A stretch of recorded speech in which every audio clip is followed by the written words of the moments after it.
जलाली पे तो मैं वैसे लानत भी नहीं भेजता। हम कहते मैदान भी हाजिर है और किताब भी हाजिर है। क्या कहे बंदा, आज छोटे छोटे शतूंगड़े होके, और जैसे वो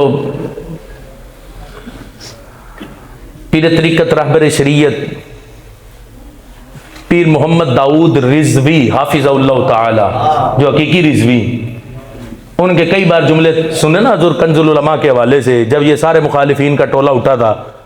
अब कहते थे जात दी कोड़ किड़ली ते छतीरा नु जप्पे।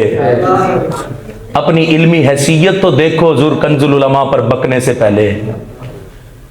वो एक है कोई बहावलपुर का, ना तो मैं उसे खतीब समझता हूँ ना उसे कोई अदीब समझता हूँ।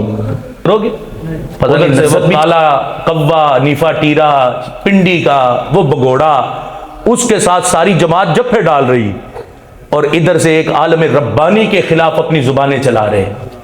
हम कहते हैं पूरी जमात के सरबराहान समेत सबको समझाना चाहते कि तुम्हारी हैसियत कोई भी नहीं, तुम्हें हमने अपनी बगल में पाला है, अपने हाथों से पाला, तुम्हारी हैसियत कोई भी नहीं। इसलिए अपनी औकात में रहो। अगर शरी मसले का नहीं पता तो जाके किसी से समझ लो।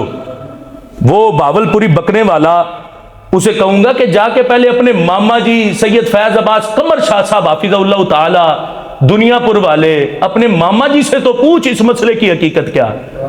जिस दिन से यह मसला उठा पहले दिन से उन्होंने हजूर कंजुल उलमा की हिमायत का ऐलान किया हुआ है। वो तेरे अपने मामा जी हैं, उनसे तो जाके पूछ, वरना जो गालियां तो हजूर कंजुल उलमा को दे रहा, वो गालियां अपने मामा जी को भी दे कि मामे तुझे पता ही नहीं है कुरान और सुन्नत का, और तू उन लोगों के साथ है जो माज़अल्लाह फला फला अहले बैत के मुनकिर और उनके खिलाफ गुफ्तगू कर रहे।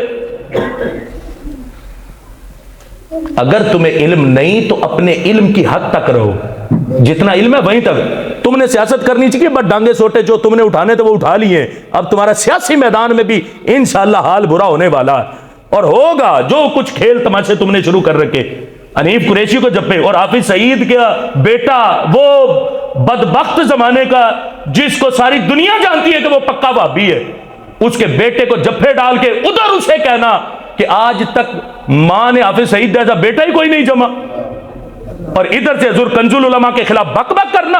हम तुम्हें फिर समझाना चाहते पूरी जमात को, अपनी औकात और हैसियत में रहो, वरना तुमसे बड़े बड़े सूर में हमने अकीदे के नाम पे पांव के नीचे रोंद डाले। अल्लाह का फजल है, लेकिन हम किसी को खातिर में नहीं लाए। बड़े बड़े नाम, बड़ी बड़ी गद्दियां थी, हमने किसी को खातिर में नहीं लाए। अल्लाह के फजल से सारों का अकीदा अहले सुन्नत के ताफुज के लिए सीना तान के मुकाबला किया। तो इस बावलपुरी की हैसियत क्या है? मैं जुमले नहीं बोलना चाहता इससे मजीद सख्त, इसलिए कहूंगा कि अपनी हैसियत में रहे। एक शख्स नहीं, पूरी जमात अपनी औकात में रहे, वरना हमें औकात याद दिलाना आती है, और हम जो औकात याद भी दिला सकते हैं। अभी एक दो बातें की, अगर मजीद कुछ खुला या मजीद कुछ बोले तो फिर इससे आगे वो जैसे तुम भी बोलते हो मैदान भी हाजिर है, घोड़ा भी हाजिर है, फिर अल्लाह के फजल से तुम तो घोड़ा कहते हो, हम कहते मैदान भी हाजिर है और किताब भी हाजिर है। फिर या तो किताब को मानना पड़ेगा या अकीदा अहले सुन्नत को छोड़ना पड़ेगा, और उलमाए अहले सुन्नत से बगावत करके फिर सारी सुन्नियत को छोड़ना पड़ेगा। इसलिए अपनी हैसियत में रहो। जब तुम्हें पता ही नहीं कि इल्म की मकाम क्या, इस मसले की हकीकत क्या, तो ऐसे मुफ्त में बकना। हम कहते हैं ये तस्वीया माबैन सुन्नी व शिया, ये किताब जो मेरे सामने रखी, जिस जगह से इबारत हजूर कंजुल उलमा ने पेश की थी, आपने कहा कोई बंदा इस किताब को खोले, वही इबारत पढ़ के अपने लफ्जों में मुझे उसकी वजाहत करके बता दे।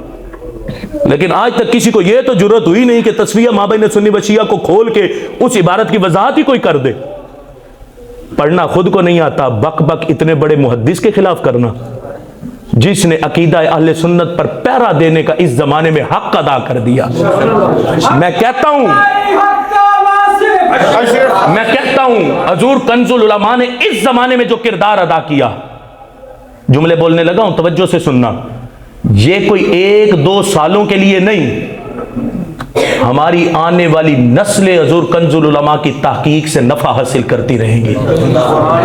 जिस तरह आज हम बैठे हैं ना 100 साल के बाद फतावा रज़विया खोल के कि आला हजरत ने यह लिखा, ये अकीदा, ये अकीदा, ये अकीदा, इसी तरह 100 साल के बाद हमारी आने वाली नस्लें हजूर कंजुल उलमा की तहकीकात को खोल के बैठी होंगी।